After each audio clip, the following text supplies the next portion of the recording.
Tudo bom, gente? Eu sou o George Thomas Harrison, eu sou psicólogo, sou especialista em treinamento de cães de assistência, especificamente cão-guia para pessoa com deficiência visual.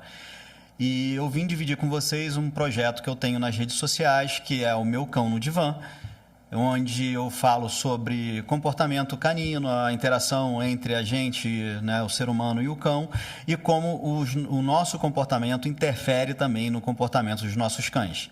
A gente usa, né, esse nome Meu Cão no Divã por conta de uma brincadeira, né, pelo fato de eu ser psicólogo, e não quer dizer que a gente vai colocar um cachorro no divã e vai ouvir as questões deles. Mas essa interação entre o cão e o ser humano, ela passa por uma série de questões do psique desses dois grupos, desses dois indivíduos. E a gente vai falar um pouco sobre isso hoje. Eu quero aproveitar para fazer um agradecimento à VetMax Plus, que é o apoiador que tornou isso tudo possível, né, para você manter os seus cães livres de parasitas. VetMax Plus, muito obrigado. E para começar falando disso, a gente vai falar da história da aproximação dos canídeos com o ser humano. E quando a gente vai falar disso tudo, a gente tem que lembrar que os canídeos, eles se originam, né, são descendentes de lobos. Dentro da família Canidae, né, de todos os canídeos, os cães são descendentes diretos dos lobos. Os cães começaram a existir, eles vieram nessa origem. Ela data de mais ou menos de 20 a 40 mil anos. As literaturas têm umas pequenas diferenças.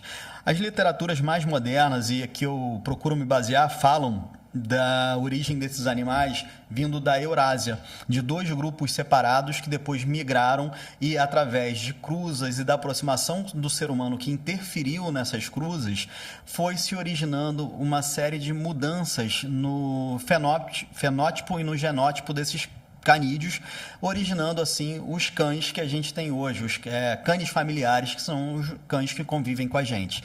Mas eles sempre descenderam dos lobos e eles mantêm determinados comportamentos dos lobos até hoje, e a gente vai ver isso aí na frente. Os lobos tiveram um grande sucesso em se adaptar em diferentes ecossistemas e se espalharam pelo mundo como um todo. Essa capacidade de adaptação dos lobos, a gente pode ver que gerou diferenças entre eles. Então, por exemplo, o nosso lobo-guará, né, que é tão raro quanto a nota de 200, ele é um animal que tem as patas mais longas. Até para ele beber água, ele tem que abrir as patas para poder alcançar a água e beber. Diferente de outros lobos que existem pela Europa, Ásia, enfim, eles se espalharam pelo mundo todo. Esse sucesso, ele se deu pela capacidade de adaptação desses animais a todos os ambientes que a gente tem no planeta. E com esse isolamento geográfico e a aproximação do ser humano, deu origem aos nossos cães que vivem com a gente hoje. Apesar da grande diferença com os lobos, algumas coisas se mantêm até hoje. Então, por exemplo, eles se organizam em grupos. Os lobos se organizam em alcateia e os canídeos, os canes familiares, os nossos cães, se organizam em matilhas. Essa organização social se mantém, é uma herança que eles trazem dos lobos, dos seus ancestrais. A matilha, como organização social, tem hierarquias muito claras, onde os indivíduos têm funções dentro do grupo. E eles, quando vêm conviver com a gente, mantêm esse tipo de organização. A gente entender isso, que é uma característica dos lobos, vai ajudar a gente conviver melhor com nossos cães. Porque também existe na matilha dos cães. Quem tem um grupo maior de cachorros em casa consegue perceber esse tipo de organização deles. Por isso, pelo canídeo ser um animal gregário, ser um animal de grupo, que o ser humano também facilitou muito a aproximação entre as espécies. Os nossos ancestrais, muito provavelmente, tiveram embates com os ancestrais dos nossos canes familiares para poder disputar uma caça. Eles competiam pelo mesmo alimento. E essa aproximação, ela trouxe algumas possibilidades. Várias teorias falam da aproximação do lobo, né, do canídeo primitivo com o ser humano, né, e até com os nossos ancestrais. E aí, essa aproximação possibilitou o quê? Os canídeos viram que era muito mais fácil ficar ali em volta de um grupo de seres humanos para pegar um resto de caça, né? Por um outro lado, muitas vezes esses animais podem ter sido presa dos seres humanos, como os seres humanos também podem ter sido presas desses animais. Porém, Quando essa aproximação aconteceu, muitas vezes os filhotes não eram abatidos. Isso tem várias explicações diferentes, né?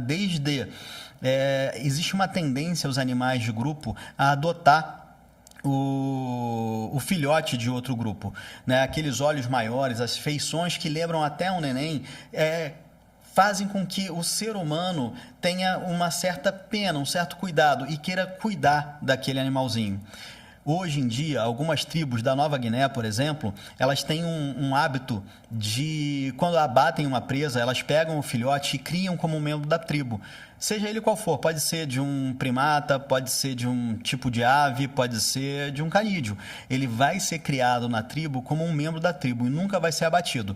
Nessa aproximação, que pode ter se dado de diferentes maneiras em diferentes lugares do globo, o ser humano foi vendo as vantagens de conviver com os filhotes dos lobos.